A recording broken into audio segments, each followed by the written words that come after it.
স্যালারিটা কিন্তু 32,100 টাকা থেকে তোমাদের 82,900 টাকা পর্যন্ত স্যালারি হয়। আজকের এই ভিডিওটি দেখলেই তোমাদের আর কোথাও দেখতে হবে না, কারণ আজকের এই ভিডিওটিতে তোমাদেরকে নিউ সিলেবাস, যেটা কিনা WBPSI এক্সাম প্যাটার্ন এবং সিলেবাসের টোটাল বিষয়ে আলোচনা করব। তোমরা দেখতেই পাচ্ছ সমস্ত কিছু তোমাদের বোর্ডে সাজিয়ে নিয়েছি, কোথাও কোনো রকম পয়েন্ট মিস যাবে না। A to Z যা যা প্রয়োজন, যা যা জানার দরকার, তোমাদের মনে যত রকমের কোয়ারিজ থাকুক না কেন, সমস্ত কিছু আজকের এই ভিডিওতে তোমাদের ক্লিয়ার হয়ে যাবে। তাই অবশ্যই তোমাদেরকে বলবো, তোমরা ইন ফিউচার যারা WBPSI হতে চাও, অবশ্যই প্রথম থেকে শেষ পর্যন্ত ভিডিওটা ভালো করে দেখো, তাহলে তোমাদের আর কোনো সমস্যাই থাকবে না। দেখো, একদম প্রথমে তোমাদের সাথে আলোচনা করব বিরাট বড় সুযোগ তোমাদের জন্য, আর এটা সম্পূর্ণ নিউ ভ্যাকান্সি। যে সমস্ত রিকমেন্ড কিছুদিন পরেই যেটা বের হবে, WBPSI যেই রিকমেন্ডটা কিছুদিন পরে বের হবে, তারই তোমাদের সমস্ত বিষয়ে আলোচনা করছি।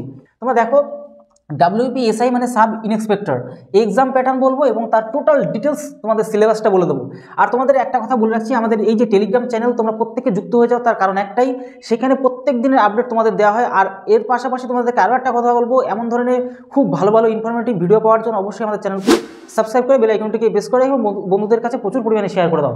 এই যে রিকমেন্ডটা বের হয় কোথা থেকে, WBPRB অর্থাৎ পুলিশ রিক্রুটমেন্ট বোর্ড থেকে তোমাদের কিন্তু এই যে পুলিশের যত ধরনের বিজ্ঞপ্তি বের হয়, সমস্ত বিজ্ঞপ্তি তোমরা কিন্তু এই যে WBPRB থেকে কিন্তু বের হয়। এর পাশাপাশি তোমাদেরকে আরও একটা কথা বলে তো প্রথমেই দিলাম, যে এই ভিডিওটি তোমরা যদি প্রথম থেকে শেষ পর্যন্ত একবার ভালো করে দেখে যদি নাও, পৃথিবীর আর কোনো রকম ভিডিও তোমাদের দেখতে হবে না, একটা ভিডিওতে সমস্ত কিছু ক্লিয়ার করে দিচ্ছি। এবার তোমাদেরকে লাস্টে কাটাবো, বলবো কত কাটা পেলে এখানে কোয়ালিফাই করতে পারবে, ঠিক আছে? এবার তোমাদেরকে বলছি এক এক করে। দেখো, এই যে এক্সামটা হবে অর্থাৎ WBPSI এর যে প্যাটার্নে এক্সাম প্যাটার্ন আর যে রিক্রুটমেন্ট প্রসেস, সমস্ত বিষয় তাহলে একটু জেনে নাও। একদম প্রথমটা তোমরা যদি খেয়াল করো, প্রিলিমিনারি একটা এক্সাম হবে, এখানে প্রিলিমিনারি প্রথমত এক্সাম হবে, তারপরে কি ফিজিক্যাল যে এবিলিটি টেস্ট সেটা হবে, তারপর মেন্স এক্সাম হবে, লাস্টে তোমাদের ইন্টারভিউ হয়ে সমস্ত রকম কাজ কমপ্লিট হবে, আর সবার শেষে এই মেন্সের আর ইন্টারভিউর টোটাল মার্ক নিয়ে তোমার কিন্তু লাস্টে কাট অফ লিস্ট বের হবে। এইবার দেখো, তোমাদের বয়স যদি 20 বছর থেকে 30 বছরের মধ্যে যদি হও জেনারেল, তবে তোমরা কিন্তু এখানে অ্যাপ্লাই করতে পারছো। এর পাশাপাশি ওবিসিরা 3 বছরের আরও ছাড় পাবে, আর SC ST যদি হয়ে থাকো তাহলে আরও 5 বছরের ছাড় পাবে। মানে ওবিসি হলে আরও 3 বছর ছাড় মানে 33 বছর, আর SC ST যদি হয় আরও 5 বছর মানে 35 বছর পর্যন্ত তোমরা এখানে অ্যাপ্লাই করতে পারবে, মানে চাকরির জন্য যোগ্য। এর পাশাপাশি তোমাদেরকে বলবো, এবার চলো এক এক করে আলোচনা করে দিই। প্রিলিমিনারি এক্সামটা আলোচনা করছি। আর প্রথমত প্রিলিমিনারি এক্সামটা তোমাদের কীরকমভাবে হয়, এখানে তোমরা দেখতে পাচ্ছ টোটাল যে মার্ক সেটা হচ্ছে 200 নম্বরের তোমাদের কিন্তু এখানে এক্সাম হয়। আর তোমাদেরকে বলে রাখছি আরও একটা কথা, টোটাল যে কোশ্চেন এখানে কিন্তু 100টা প্রশ্ন থাকে, মানে প্রত্যেকটা প্রশ্ন 2 নম্বর করে তোমাদের এখানে দেওয়া হচ্ছে। এবার GS জেনারেল যে স্টাডিজ থেকে 50টা প্রশ্ন থাকবে এখানে, রিজনিং থেকে তোমাদের প্রশ্ন থাকবে 25টা প্রশ্ন থাকবে, অঙ্ক থেকে ম্যাথ থেকে 25টা প্রশ্ন। এবার তোমাদেরকে একটা কথা বলে রাখি, যে তোমরা কিন্তু অনেকেই পশ্চিমবঙ্গের বিভিন্ন কোণা থেকে, শুধু পশ্চিমবঙ্গে নয়, ত্রিপুরা, আসাম, বাংলাদেশ, মানে এক কথায় মানে যেখানে যেখানে বাংলায় কথা হয়, প্রত্যেকে তোমরা আমাদের কাছে অ্যাডমিশন নিয়ে পড়াশোনা শুরু করে দিয়েছো, অনেকে পড়ছো। তোমরা যারা যারা ইচ্ছুক তারা অবশ্যই অ্যাডমিশন নিয়ে শুরু করে দিতে পারো। তোমাদের টাইম কত থাকবে, 1.5 ঘন্টা তোমাদের কিন্তু এখানে এক্সাম থাকবে, ঠিক আছে? 1.5 ঘন্টা তোমাদের সময় দেওয়া হবে এক্সামের জন্য। আর তোমাদের কিন্তু OMR শিটে এক্সাম হবে, সেটা সম্পূর্ণ কিন্তু অফলাইনে হবে তোমাদের। এখনো পর্যন্ত যেটা হচ্ছে সেটা তোমাদেরকে বলে দিলাম। এবার তোমাদের দ্বিতীয় নম্বর যেটা কি, দ্বিতীয় নম্বর হচ্ছে ফিজিক্যাল রিক্রুটমেন্ট টেস্ট বা ফিজিক্যাল এবিলিটি টেস্ট যেটা হবে, ঠিক আছে? তোমাদের এক এক করে বলেও দিচ্ছি জিনিসটা। যাই এইটা একটু বলে দিই তোমাদের, ফিজিক্যাল এবিলিটি টেস্ট যেটা সেটা বলে দিচ্ছি। তোমাদের হাইটটা যেটা লাগবে সেটা কি, সেটা ছেলেদের ক্ষেত্রে 167 সেন্টিমিটার হাইট লাগবে, মেয়েদের ক্ষেত্রে 160 সেন্টিমিটার হাইট লাগছে। এবার সাথে সাথে যে ওজনটা, মানে এখানে কি হয়, তোমার হাইটের সাথে সাথে তোমাদের ওজনটা সামঞ্জস্য থাকতে হয়। তোমরা স্ক্রিনে জিনিসটা দেখে নাও, তোমাদেরকে সেটা দিয়েও দিলাম। এর পাশাপাশি তোমাদেরকে আরও একটা কথা বলবো, তোমরা যদি এখানে রানের ব্যাপারটা যদি চলে আসো, তোমাদের দৌড় তো অবশ্যই থাকে। 800 মিটার দৌড়াতে হয় 3 মিনিট সময়, সেটা কার, ছেলেদের ক্ষেত্রে। আর মেয়েদের ক্ষেত্রে কি, ফিমেলদের ক্ষেত্রে 400 মিটার দৌড়াতে হয় 2 মিনিটের মধ্যে, ফিমেলদের 2 মিনিটের মধ্যে দৌড়াতে হয়। এবার কোন কোন বই পড়তে হবে, কি বই পড়তে হবে না, কোন বইগুলো পড়তে হবে, সমস্ত কিছু তোমাদের স্ক্রিন দেখো, টাচ করলে বই চলে আসবে ওখানে, অথবা দেখো ডেসক্রিপশন বক্সে লিঙ্কও দেওয়া থাকছে, সেখানে সমস্ত বই কোন এই WBPSI এর জন্য সবথেকে বেস্ট কোন বইগুলো প্র্যাকটিস করা উচিত, প্র্যাকটিস সেটে সেগুলো তোমাদেরকে দিয়ে রাখছি। তোমরা সেগুলো কিনে তোমরা কিন্তু প্র্যাকটিস চালিয়ে যেতে পারো। এবার তোমাদেরকে একটা কথা বলবো, মানে এক কথা তোমাদেরকে একটা কথা বলি, বইয়ের তোমাদের অঙ্কের বই, রিজনের বই, তারপরে তোমাদের যেটা কিনা ওই প্র্যাকটিস বই তোমাদের সেটা দেওয়া থাকছে, সেখান থেকে তোমরা বাই করে ভালো করে প্র্যাকটিস চালিয়ে যেতে পারো। এইবার তোমাদেরকে দ্বিতীয় নাম্বার আমাদের হয়ে গেল। তৃতীয় নাম্বার যেটা কিনা মেন্স এক্সাম, এখানে তোমাদের মেন খেলা, মানে কি, তুমি যখন প্রিলিমিনারি এক্সাম ভালো একটা নাম্বার পেয়ে ওই মেন্সের চান্স পাবে। এবার এখানে ভালো নাম্বার বলতে কি, ধরো এইখানে তোমরা দেখতে পাচ্ছ 100টা প্রশ্ন না, মানে 200 নম্বরের হচ্ছে এখানে। ধরে নাও আমি যদি পার্সেন্টের কথা বলে দিই 60% থেকে 70%, 60 থেকে 70%-এর আশেপাশে পেলেই তোমরা কিন্তু দ্বিতীয় মেন্স এক্সামে চান্স পেয়ে যাবে। এবার সবসময় যে 60% হয় এমনটা হয় না কখনো, মোটামুটি ধরে চলতে পারো 50% থেকে 70%-এর মধ্যে তোমাদের পেলে তোমরা মানে এবার দেখো বিভিন্ন ক্যাটাগরি ওবিসি আছে, এসসি, জেনারেল আছে, তার জন্য আমি ওই টোটালটা বলে দিলাম। বা এটাও ধরে চলতে পারো যে 50 থেকে 60-এর আশেপাশে স্কোর পেলে দ্বিতীয় নম্বরে মানে মেন্স এক্সামে তোমরা চান্স পেয়ে যাবে।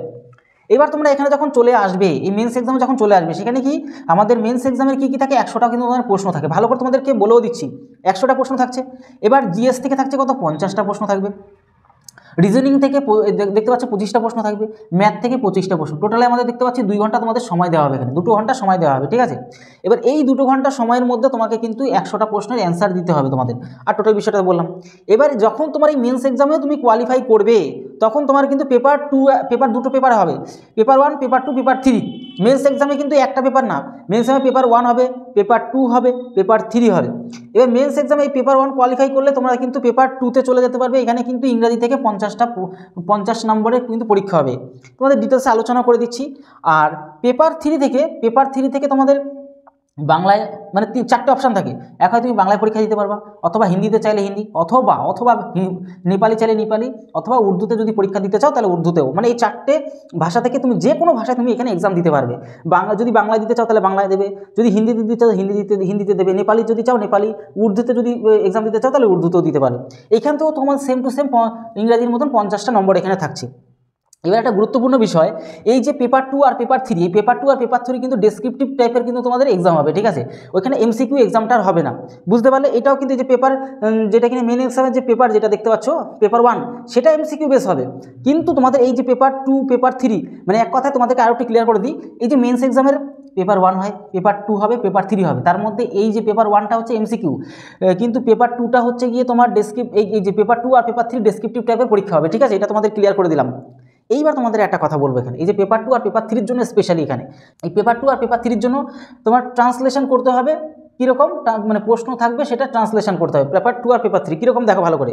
পেপার 2 এর ক্ষেত্রে কী হবে, তুমি যেই ভাষাটা চুজ করবে, তুমি ধরো বাংলা ভাষা চুজ করলে তোমার বাংলা ভাষা থেকে ইংরাজিতে তোমার ট্রান্সলেশন করতে হবে। মানে যেটা বাংলায় লেখা থাকবে সেটা তোমাকে ইংরেজিতে ট্রান্সলেশন করে লিখতে হবে। এবার একটা কী থাকছে, যে পেপার 3-তে কী থাকছে, ইংরাজি লেখা থাকবে, সেটাকে ট্রান্সলেশন করে ধরো তুমি বাংলা চুজ করেছো, তোমাকে বাংলায় লিখতে হবে জিনিসটা, মানে মানেটা বুঝে বাংলায় লিখতে হবে তোমাকে, এই জিনিসটা থাকবে। এবার তোমাদেরকে আর একটা কথা বলি, এই যে ধরো যেটা তোমাদের রিকমেন্ড বের হবে কিছুদিন পরে, সেখানে যদি কোনো রকম এই যে সিলেবাসের যদি সামান্যতম পরিবর্তন, সেরকম পরিবর্তন একদমই হয় না, মানে 100%-এর মধ্যে 99% সেম থাকে, হয়তো দেখলো 1% চেঞ্জ হলো, তোমাদের কিন্তু তখন আবারও আপডেট দিয়ে একটা সিলেবাস সম্বন্ধে আবারও ভিডিও বানিয়ে দেবো। তাই অবশ্যই তোমরা যদি নতুন হয়ে থাকো আমাদের চ্যানেল সাবস্ক্রাইব করে বেল আইকনটিকে প্রেস করে রাখো সাথে সাথে ভিডিওটা পাওয়ার জন্য। এবার দেখো তোমার কোনো রকম যদি চেঞ্জ হয় তাহলে তো অবশ্যই তোমাদেরকে জানিয়ে দেবো, অসুবিধা নেই কোনো। এবার আমরা চলে যাচ্ছি কি, স্যালারিটা একটু দেখে নাও। স্যালারিটা কিন্তু 32,100 টাকা থেকে তোমাদের 82,900 টাকা পর্যন্ত স্যালারি হয়, বিশেষ করে এক মাসে, ঠিক আছে। এইবার ব্যাপারটা হচ্ছে যে এইখানে জিনিসটা ভালো করে বোঝো, যে এই স্যালারিটা কিন্তু তোমার অভিজ্ঞতার সাথে সাথে তোমাকে কিন্তু আরও বেশি দেওয়া হয়, 1 লক্ষ থেকে 1.5 লক্ষ টাকা পর্যন্ত দেওয়া হয়। এবার তোমাদের এই যে এডুকেশন কোয়ালিফিকেশন, শিক্ষাগত যোগ্যতা, অবশ্যই তুমি গ্র্যাজুয়েশন কমপ্লিট করলেই তো অবশ্যই, তার আগে কিন্তু তুমি এখানে অ্যাপ্লাই করতে পারবে না, অর্থাৎ এক কথায় তোমাকে গ্র্যাজুয়েশন কমপ্লিট করতে হবে। চলো সিলেবাসটা সম্বন্ধে একটু বলে দিই তোমাদেরকে। তোমাদের সমস্ত কিছু 10 পাস লেভেলের কিন্তু এক্সাম, মানে অঙ্ক আর জিকে রিজনিং সব কিন্তু 10 পাস লেভেলের কিন্তু হবে, কিন্তু 10 পাস বলা থাকে, কিন্তু একটু মডারেট টাইপের প্রশ্ন থাকে। তবে পুলিশের এসআই পরীক্ষার কনস্টেবল পরীক্ষার প্রশ্ন একটু মানে 19-20 হয়, আর সেরকম কোনো পরিবর্তন হয় না, 10 পাস লেভেলেরই থাকে প্রায়। এবার কারেন্ট অ্যাফেয়ার্স থেকে 6 থেকে 7টা প্রশ্ন তোমাদের এখানে থাকবে, আর তোমাদের সায়েন্স থেকে 10টা প্রশ্ন এখানে অবশ্যই অ্যাপ্রক্স থাকবে, প্রায় ওরকম থাকতে পারে। আর তোমাদেরকে একটা বিশেষ গুরুত্বপূর্ণ কথা বলবো, যে প্রিভিয়াস ইয়ারের কোশ্চেন কিন্তু তোমাদের কিন্তু ভালো করে দেখতেই হবে, নাহলে তোমরা কিন্তু বুঝতে পারবে না কীরকম টাইপের প্রশ্ন পরীক্ষাতে আসবে। আর এগুলো কিন্তু আমাদের সমস্ত ভিডিও বানানো আছে, অনেকগুলো প্রিভিয়াস ইয়ারের কোশ্চেন বানানো আছে, তোমরা সেখানে গিয়েও ভালো করে ফলো করে ভিডিওগুলো দেখে নিতে পারো। এইবার তোমাদের যেটা বলবো, ঠিক আছে, যে কী কী তোমাদের সিলেবাসের মধ্যে কী থাকছে, তোমাদের বললামই যে এখানে ট্রান্সলেশন করতে হবে, সামারি থাকবে, প্যাসেজ রাইটিং থাকবে, তারপর তোমার ফ্রেজ থাকবে, সিনোনিম থাকবে, অ্যান্টোনিম থাকবে, এরর কারেকশন থাকবে, সেম টু সেম পেপার 3-র মধ্যে এই একই রকম জিনিসই থাকে। তো এই হচ্ছে টোটাল সিলেবাস, তোমাদেরকে গুছিয়ে সমস্ত কিছু বলে দিলাম।